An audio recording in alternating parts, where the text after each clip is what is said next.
രാഹുൽ സുരേഷ് ഉണ്ട്. രാഹുൽ, ഇതാണ് മാജിക് മഷ്റൂമാണ് പിടികൂടിയിരിക്കുന്നത്. അതും ഒരു ഗോൾഫ് ക്ലബ് ഗ്രൗണ്ടിന് പുറകിൽ നിന്ന്. ഈ പ്രതിയെ തിരിച്ചറിഞ്ഞിട്ടുണ്ടോ?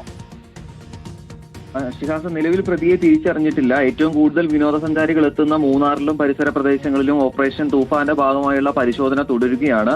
പോലീസിന്റെയും എക്സൈസും സംയുക്തമായിട്ടാണ് വിവിധയിടങ്ങളിൽ പരിശോധന നടത്തിയത്. അതിനിടയിലാണ് ഈ എല്ലപ്പെട്ടി എസ്റ്റേറ്റ് ഭാഗത്ത് കുണ്ടള ഗോൾഫ് ക്ലബിന് സമീപം ഈ ഉപേക്ഷിക്കപ്പെട്ട നിലയിൽ ഇത്തരത്തിൽ മാജിക് മഷ്റൂം ഉണ്ടെന്ന വിവരം ലഭിക്കുന്നത്. അതിന്റെ അടിസ്ഥാനത്തിലാണ് ദേവികുളം എക്സൈസ് ഈ സംഭവ സ്ഥലത്തെത്തുകയും പരിശോധന നടത്തുകയും ചെയ്തത്. പരിശോധന നടത്തിയപ്പോഴാണ് പുൽമേട്ടിൽ ഉപേക്ഷിക്കപ്പെട്ട നിലയിൽ 71 ഗ്രാം മാജിക് മഷ്റൂം കണ്ടെത്തിയിരിക്കുന്നത്. സംഭവത്തിൽ NDPS ആക്ട് പ്രകാരം നിലവിൽ കേസ് എടുത്തിട്ടുണ്ട്. ഈ പ്രദേശത്ത് ആരെങ്കിലും ഉപയോഗിക്കാൻ കൊണ്ടുവന്നതാണോ അതോ ആർക്കെങ്കിലും വിൽപ്പന നടത്താൻ വേണ്ടി കൊണ്ടുവന്നതാണോ എന്നതിലാണ് ഇപ്പോൾ അന്വേഷണം നടക്കുന്നത്.